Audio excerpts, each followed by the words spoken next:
Bom, minha gente, boa noite. Eu estou aqui com a minha camisa do Azulão, que ontem ganhou.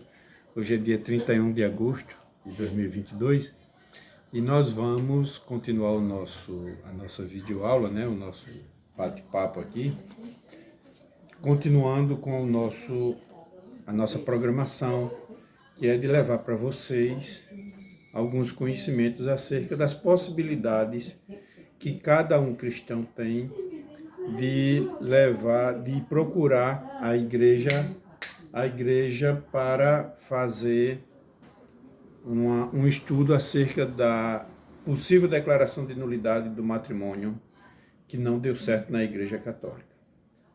Tá certo? Então, na aula passada, nós comentamos até o cânon 1101, né?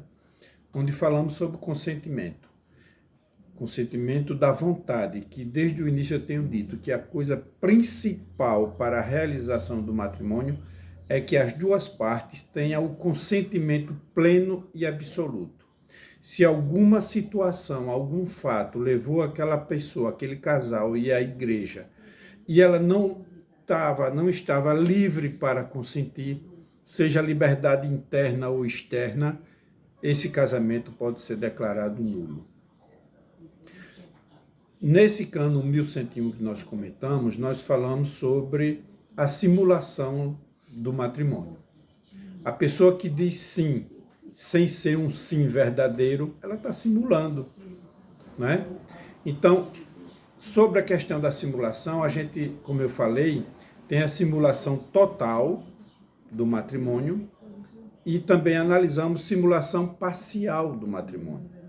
Quando se dá uma simulação total? A simulação total é quando a pessoa não quer de jeito nenhum casar-se na Igreja Católica. E por algum motivo vem e se casa. Por exemplo, a pessoa que com medo ou a pessoa que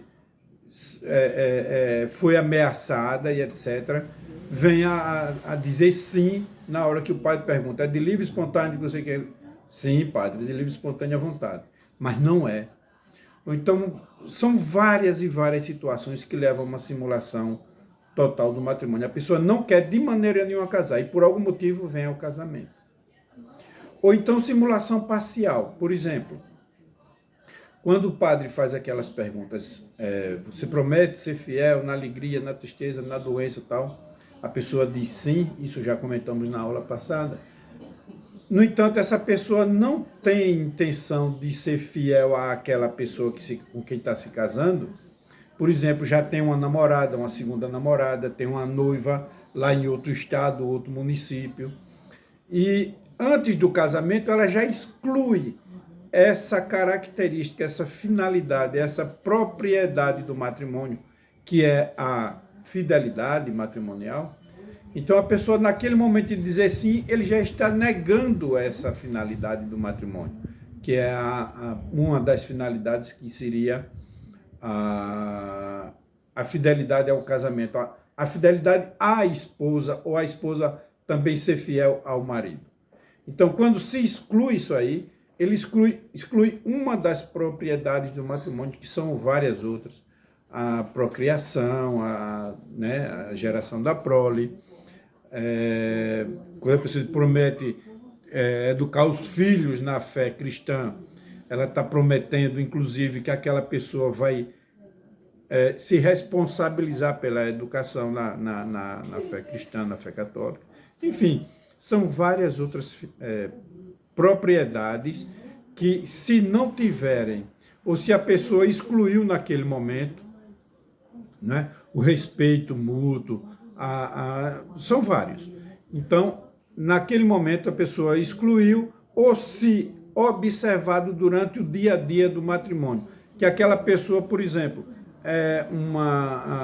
não consegue viver com uma pessoa só, ela acha que é a pessoa mais, vamos dizer, amável do mundo e por isso tem que dar o seu amor não só para uma mulher, mas tem duas ou três, ou o contrário também, a mulher tem um ou dois homens, enfim.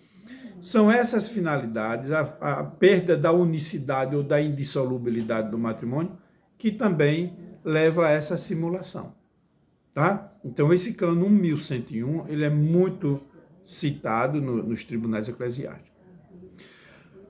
Vamos começar então hoje pelo cano 1102, que diz o seguinte: não se pode contrair validamente matrimônio sob uma condição de fato futuro. No parágrafo 2º diz: o matrimônio contraído sob a condição de um fato passado ou presente pode ser válido ou não, consoante exista ou não o objeto da condição. E no parágrafo 3º diz: a condição referida no parágrafo 2º não se pode apor licitamente, a não ser com licença do ordinário do lugar, dada por escrito. Por exemplo, a pessoa vai casar e diz: olha, eu só me caso com fulano de tal se ele me der 10 filhos, ou se ela tiver comigo 10 filhos, sei lá. Condições que até pode ser acontecer no futuro. Mas esse tipo de condição pode danificar, pode atingir o casamento de uma forma que, se acontecer ou não aquela condição de futuro, vai macular, vai deixar um ou outro dos cônjuges amarrado, preso àquela condição. Então, como falamos até agora, o matrimônio ele tem que ser absolutamente livre. Livre. Os filhos que Deus permitir, por exemplo, as condições financeiras ou o que vier na frente, tudo vem por graça de Deus. A gente tem que casar com o coração e o peito aberto, e aberto verdadeiramente para receber aquilo que a graça de Deus vai nos dar no sacramento do matrimônio. E nós vamos então agora analisar um dos capítulos que também é muito utilizado e procurado, investigado nos tribunais eclesiásticos, e são fatos que existem muito aqui, por exemplo, na paróquia de Mata Grande, né? Aliás, na maioria dos municípios do interior, do Nordeste principalmente, ainda tem muito isso. Mas também tem em todo canto, viu? Tem aqui em Maceió, tem em qualquer lugar que a gente vá. Em Brasília mesmo, eu estive lá agora há pouco conversando com o pessoal, e também esse fato é muito, que nós vamos comentar agora, também é muito corriqueiro lá.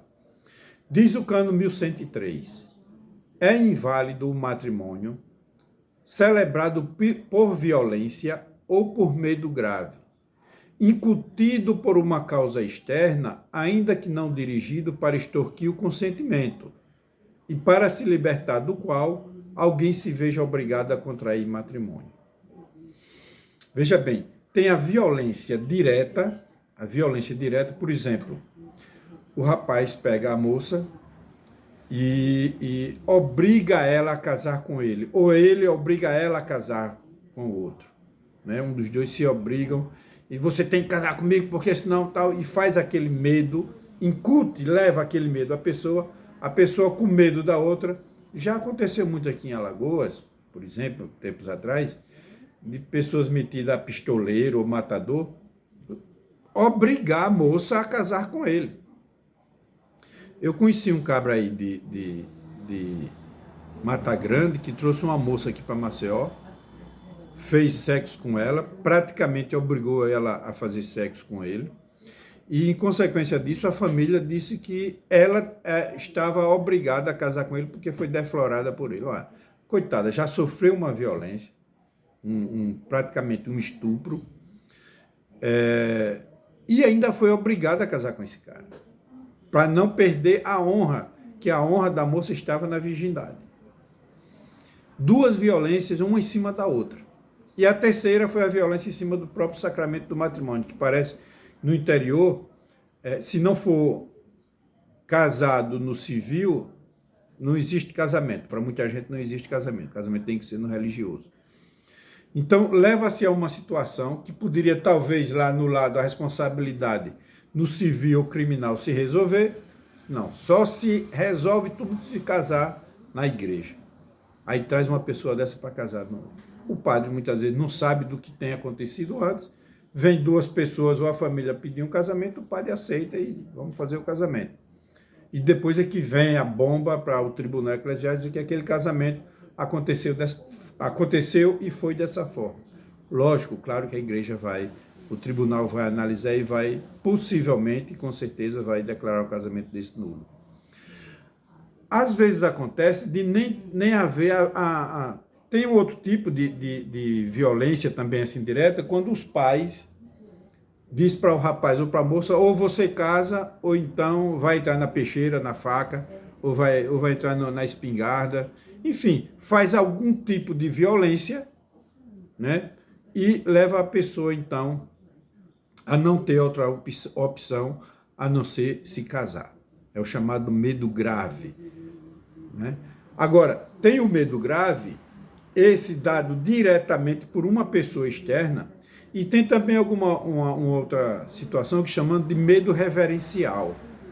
Que esse medo reverencial, embora não tão explícito aqui no cânon 1103, que ele trata mais da violência ou medo grave, mas o medo reverencial, por exemplo, a pessoa, mesmo que não tenha ninguém de fora que venha dizer exatamente e diretamente, case, senão isso vai acontecer com você, mas a pessoa tem um determinado medo de outra, ou medo de uma situação, e em consequência desse medo de uma outra pessoa ou de uma outra situação, aquele noivo ou noiva se acha na obrigação de se casar. Por exemplo, já aconteceu aí também na Mata Grande de pessoas me procurar. E aqui em Maceió também aconteceu já em muitas situações que a gente vê lá no tribunal. A menina, por exemplo, é uma catequista, ajuda na igreja, é muito religiosa, e acontece dela namorar um rapaz, da igreja ou não, e em consequência desse namoro, por algum motivo, houve intimidades sexuais. Ao ter intimidade sexual, ela se acha na obrigação de se casar porque perdeu a virgindade.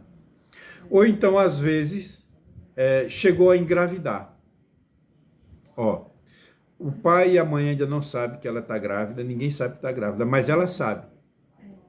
E chegou e disse para ele, fulano, uma situação, fulano, se meu pai souber que eu estou grávida ou que eu perdi a virgindade, com certeza eles vão me botar para fora de casa.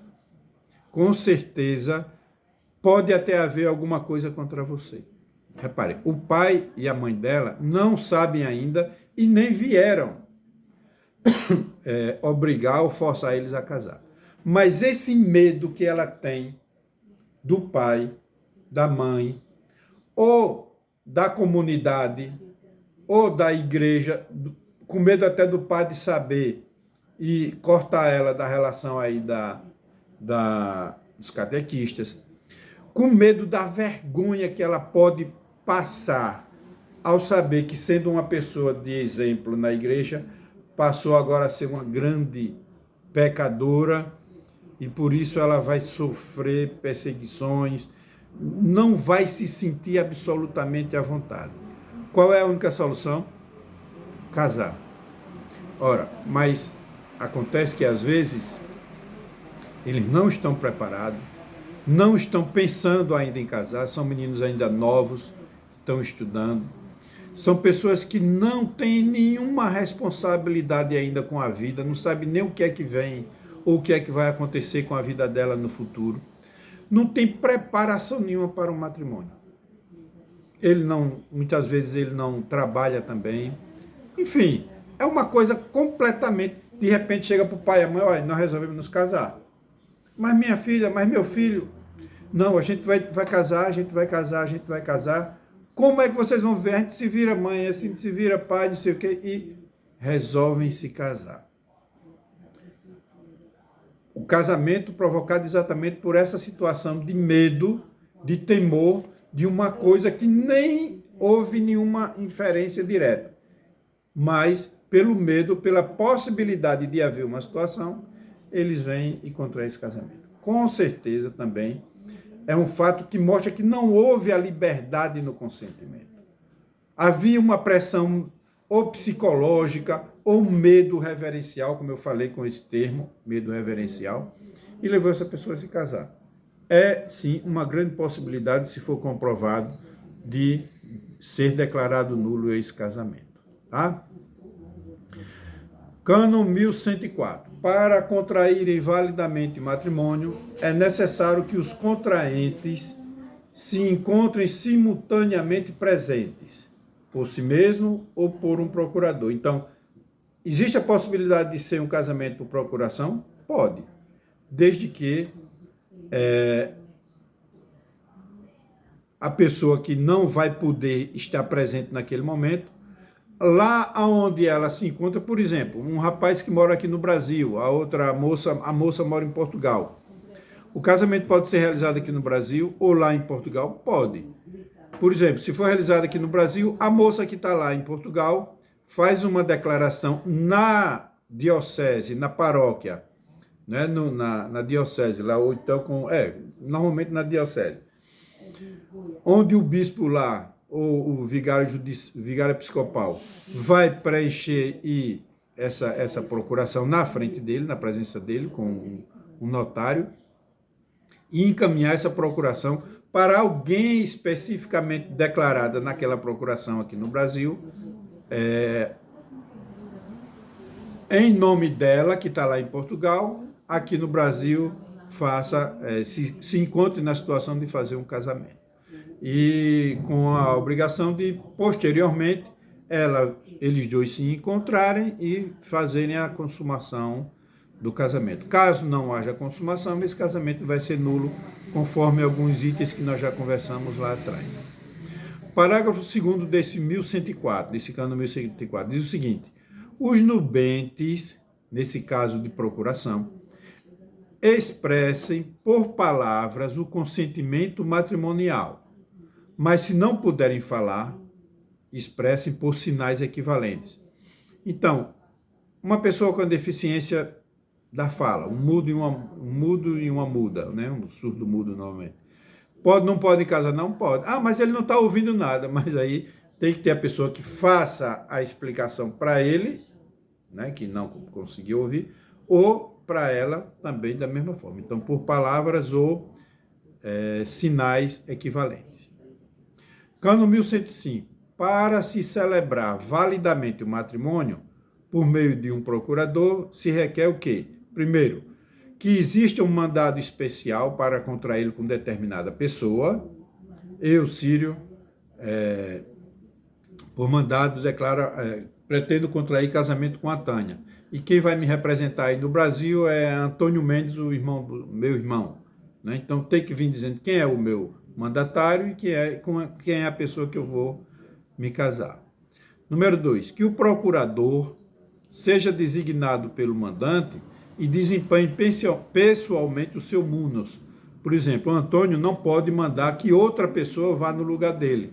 Ele mesmo vem e diz: olha, estou aqui em nome do Círio para a realização do casamento entre os dois. Né? Antes correu os banhos, né, para saber se tinha alguém contra o casamento, vamos dizer, da Tânia comigo. Não houve nenhum impedimento. Na hora da realização, é mostrada essa procuração. Se for com efeito civil, tanto lá no civil como aqui na igreja também é válido. Parágrafo 2º. Para a procuração ser válida, requer-se que seja assinada pelo mandante, no caso por mim, e ainda pelo pároco ou ordinário do lugar, que seria o bispo, o equivalente, onde se passa aquela procuração, ou por um sacerdote delegado por um ou dos dois, ou pelo menos por duas testemunhas, ou deve ser feita por documento autêntico segundo as normas do direito civil. Então, essa procuração também pode ser feita no cartório civil, lá em Portugal, como eu estava dando o exemplo, no cartório, na embaixada, né? E tendo validade civil, vem para a validade civil aqui no Brasil, de onde também vem para a igreja para o casamento religioso com efeito civil. Parágrafo 3º. Se o mandante não puder escrever, indique-se o fato na procuração e acrescente-se outra testemunha que também assine. Do contrário, a procuração é inválida. Essa questão da assinatura tanto vale para o casamento com a procuração, como também na hora de assinar a ata ou livro na igreja. Se a pessoa não souber escrever, não é só colocar o dedo, né? É colocar o dedo e, em vez de ter 2 testemunhas, haver 3 testemunhas para que esse casamento seja válido. Se antes de o procurador ter contraído o matrimônio em nome do mandante, o mandante, tiver revogado a procuração ou caído em amência, ou seja, perdido de alguma forma o juízo, o matrimônio é inválido, mesmo que o procurador ou a outra parte ignore o fato. Vamos dizer que eu esteja lá em Portugal e o casamento está marcado para daqui a 20 dias. Daqui a 10 dias, eu ligo para cá, para o Brasil, ou vou lá na embaixada e digo, olha, eu não quero mais me casar com a Tânia. Então, se eu revogar essa procuração, e mesmo assim, o meu irmão ou alguém que eu indiquei aqui para fazer o casamento, fizer esse casamento, eu me colocando contra já a partir daí, esse casamento vai ser inválido, tá certo? A mesma coisa se eu tiver demente, né? Se eu perder o juízo por algum motivo, tá? Então, Cânon 1106, pode contrair-se matrimônio por meio de intérprete, mas o pároco não assiste a tal matrimônio, a não ser que esteja seguro da fidelidade do intérprete. Então, antes de haver o casamento através de um intérprete, por exemplo, a pessoa é surda e muda, ou então se a pessoa, não é o caso de surdo e mudo não, mas é mais o caso de uma pessoa que é de uma língua estrangeira, não é?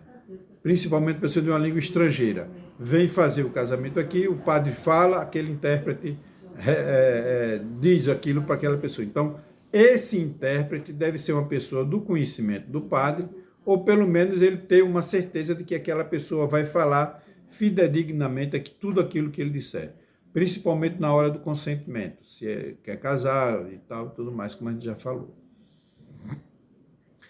1107. Ainda que o matrimônio tenha sido celebrado invalidamente, devido à existência de impedimento ou por um defeito de forma, presume-se que o consentimento prestado persevera, até que conste da sua revogação. Esse 1107, nós já falamos sobre esse assunto, quando eu disse que o matrimônio na Igreja Católica, ele goza do chamado favor do direito.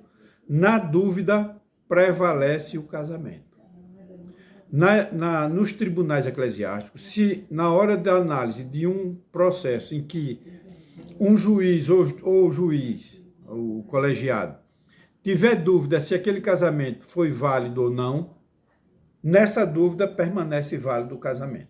Vai ser declarado ele como válido. Jamais vai dizer que ele é um casamento nulo, tá? E para finalizarmos, nós terminamos então a parte do consentimento, sobre os vícios de consentimento. A terceira forma que invalida um casamento é se não houve a obediência à forma da celebração do matrimônio. É a falta de forma canônica. E para resumir essa falta de forma canônica, eu reduziria em 4 situações. Primeiro, o ordinário, vamos dizer que eu moro aí na Mata Grande. Eu e a Tânia moramos em Mata Grande. A primeira situação é a seguinte: ordinário ou pároco que assiste fora do seu território. Se um padre, meu amigo ou meu parente, que mora em Maceió, vier celebrar um casamento aí na Mata Grande, veja bem, se um padre ou um amigo meu, aliás, se um amigo ou um parente meu que seja padre, que mora lá em Maceió, vier celebrar o meu casamento com a Tânia aí na Mata Grande, para que esse casamento seja aceito, seja válido, precisa que haja a autorização do padre aí do lugar. É o que diz o cânon, deixa eu ver aqui, é o que diz o cânon 1108. Somente são válidos os matrimônios contraídos perante o ordinário do lugar, que que é o bispo, vamos dizer que fosse o Dom Manuel, né? Ou o pároco, no caso o padre Gilberto, ou um sacerdote ou diácono delegado por um deles. Vamos dizer que padre Gilberto não possa estar aí nesse dia, esteja um outro padre Gilberto, vamos dizer que esteja doente ou por um motivo vai sair nesse dia, e venha um outro padre ou um diácono para fazer celebrações de casamento, batizado, etc. Então, para que seja válido o casamento, em primeiro lugar tem que ter autorização do Dom Manuel ou do padre Gilberto, ou então com a assinatura dele delegando, vamos dizer, padre Joelder, está autorizado a celebrar matrimônios aqui nessa paróquia de Nossa Senhora da Conceição, né? Então aí seria válido. Se não tiver essa delegação, é inválido o casamento, o matrimônio, tá certo? Exatamente por falta de forma. E ainda perante duas testemunhas, segundo as regras expressas nos cânones seguintes, e salvas as exceções referidas nos cânones tal. Entende-se por assistente ao matrimônio apenas aquele que, estando presente, solicita a manifestação do consentimento dos contraentes e a recebe em nome da igreja. Veja bem, veja a importância do consentimento matrimonial. Não é o padre, nem o diácono quem casa as pessoas. São as pessoas que se casam. A pessoa que dá eu que dou o meu consentimento para me casar com a Tânia que dá o consentimento dela para se casar comigo, são os celebrantes do casamento. O padre ou o diácono, ou até mesmo o bispo, é apenas o assistente desse meu casamento com a Tânia, em que nós dois nos damos a receber no matrimônio. Então, eu e a Tânia somos os celebrantes do casamento. O padre, ou bispo, ou diácono é apenas o assistente em nome da igreja, que vai pegar toda essa documentação, pedir as assinaturas de todo mundo e fazer. E dar a bênção. Está vendo como o matrimônio é interessante e é bonito? Então, uma outra situação que pode levar à nulidade também é se o casamento foi feito por um assistente não qualificado, né? Por exemplo, tem região em que não há padre, não há diácono. E o bispo pode colocar até um leigo para assistir um determinado matrimônio. Mas só pode celebrar o matrimônio aquele assistente que for designado, for qualificado para tal. Normalmente, o padre é o assistente. O padre e o ordinário, o bispo, são os assistentes naturais. Os outros são designados. Até o diácono pode ser já designado para todos os casamentos naquela região. Mas já um leigo, só se for para um determinado casamento com fulano e cicrana. Já para um outro casamento, ele não é qualificado. Então, para cada um dos casamentos, se for o caso de um leigo, para cada um dos casamentos ele tem que ser redesignado. Então, se não houver essa qualificação, o casamento também não vale dentro das normas canônicas. E essa situação é a situação também da delegação expressa do assistente. Você vai ser delegado a assistir o casamento de fulano e cicrana, ali pontualmente, tá? E, finalmente, esse casamento tem que ser assinado pelo menos por duas testemunhas.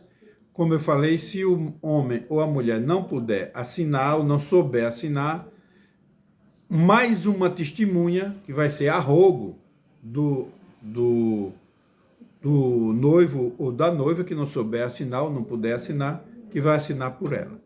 Então, seria mais uma testemunha, tá certo?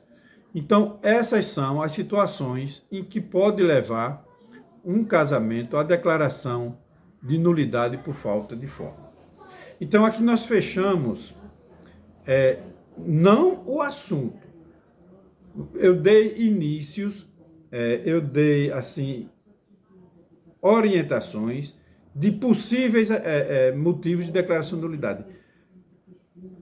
Caso você ou alguém da sua família que esteja vivendo uma situação de segunda união e queira rever essa situação do seu primeiro casamento, procure um tribunal eclesiástico. Se você mora em Palmeira dos Índios, veja com o bispo, se tiver algum vigário judicial, conversa com ele, expõe a tua situação, porque às vezes nem mesmo o padre quer se meter, ou quer se ocupar, ou quer, sabe, se envolver com essas questões. Mas não desista, porque muitas vezes, eu vou dizer a você, mais de 80% dos casos que chegam para a gente analisar, existe uma luzinha lá no fim do túnel que pode declarar aquele casamento que não deu certo, pode declarar ele nulo. E você poderá estar livre para contrair um verdadeiro casamento com a pessoa com quem você ama, com a pessoa com quem hoje você está vivendo. Tá bom? Que Deus nos abençoe, que Deus nos livre de todo mal.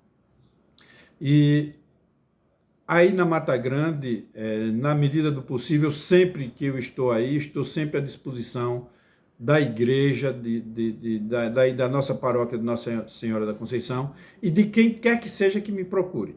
Nessas questões canônicas, como eu já disse, eu não cobro, não faço nenhum tipo de cobrança financeira. Peço sim, que independente de qualquer coisa, todos vocês continuem rezando por mim, pela Tânia, que é minha esposa, pela minha família, porque assim vai continuar sendo um pagamento eterno que vocês fariam a mim.